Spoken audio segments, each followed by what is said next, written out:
ರಾಜ್ಯ ಸರ್ಕಾರ 5 ಕೋಟಿ ರೂಪಾಯಿಗೂ ಅಧಿಕ ರೈತರ ಹಾಲಿನ ಪ್ರೋತ್ಸಾಹಧನವನ್ನ ಬಾಕಿ ಉಳಿಸಿಕೊಂಡಿದೆ.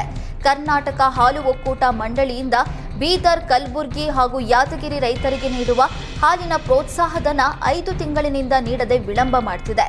ಬೇಸಿಗೆ ಬಿಸಿಲಿನಿಂದ ರೈತರು ಹೈರಾಣಾಗಿದ್ದಾರೆ. ಮತ್ತೊಂದು ಕಡೆ ರೈತರಿಗೆ ಸಿಗಬೇಕಾದ ಹಣ ಬಿಡುಗಡೆ ಮಾಡ್ತಾ ಇಲ್ಲ. ಹಾಲು ಉತ್ಪಾದಕರಿಗೆ ಕೊಡಬೇಕಾದ ಪ್ರೋತ್ಸಾಹಧನ ಸರ್ಕಾರ ಕೂಡಲೇ ಬಿಡುಗಡೆ ಮಾಡಬೇಕು ಅಂತ ಒತ್ತಾಯಿಸಿದ್ದಾರೆ. ಸೈಲೆಂಟ್ ಆಗಿ ತೆಲಂಗಾಣಕ್ಕೆ ನೀರು ಬಿಟ್ಟ ಸರ್ಕಾರಕ್ಕೆ ರಾಜ್ಯದ ರೈತರ ಬಗ್ಗೆ ಕಾಳಜಿ ಇಲ್ಲ ಅಂತ ರೈತರು ಕಣ್ಣೀರು ಹಾಕ್ತಿದ್ದಾರೆ.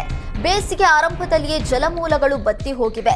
ಬೆಳೆಗೆ ನೀರುಣಿಸಲು ಸಾಧ್ಯವಾಗದೆ ಭತ್ತದ ಬೆಳೆ ಸಂಪೂರ್ಣವಾಗಿ ಒಣಗಿ ಹೋಗಿದೆ. ತೆನೆ ಕಟ್ಟಿದ್ದ ಭತ್ತ ಕೆಲವೇ ದಿನಗಳಲ್ಲಿ ಕಟಾವಿಗೆ ಬರ್ತಾ ಇತ್ತು.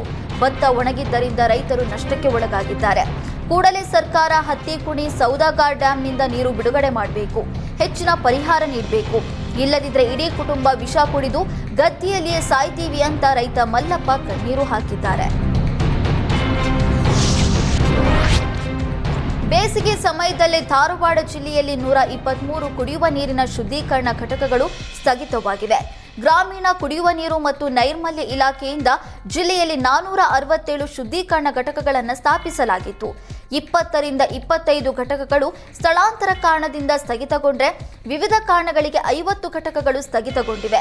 ಗ್ರಾಮೀಣ ಭಾಗದಲ್ಲಿ ಅಶುದ್ಧವಾದ ನೀರನ್ನೇ ಜನರು ಕುಡಿತಾ ಇದ್ದಾರೆ. ಶುದ್ಧೀಕರಣ ಘಟಕಗಳು ಈಗ ಕುಡುಕರ ಅಡ್ಡೆಯಾಗಿ ಬದಲಾಗಿದೆ.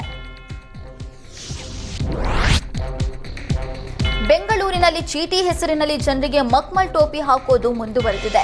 ಚಂದ್ರು ಮತ್ತು ಸುರೇಶ್ ಎಂಬ ಸೋದರರ ಬಳಿ ಜನ 2 ವರ್ಷಗಳಿಂದ ಚೀಟಿ ಕಟ್ತಾ ಇದ್ರು. ಇದೀಗ 50 ಲಕ್ಷಕ್ಕೂ ಹೆಚ್ಚು ಹಣ ಕೊಡದೆ ಪಂಗಾನಾಮ ಹಾಕಿದ್ದಾರೆ ಎಂದು ಕಾಟನ್ಪೇಟೆ ಪೊಲೀಸರು ಠಾಣೆಯಲ್ಲಿ ಪ್ರಕರಣ ದಾಖಲಿಸಿದ್ದಾರೆ. ಮಕ್ಕಳ ಶಿಕ್ಷಣ, ಮದುವೆ ಹೀಗೆ ಅನೇಕ ವಿಚಾರಗಳನ್ನು ಇಟ್ಕೊಂಡು ಚೀಟಿ ಹಾಕಿದ್ರು.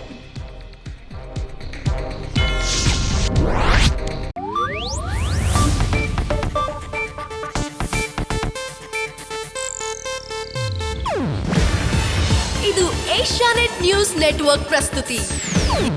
ನೀವು ನೋಡ್ತಿದ್ದೀರಾ ಏಷ್ಯಾನೆಟ್ ಸುವರ್ಣ ನ್ಯೂಸ್.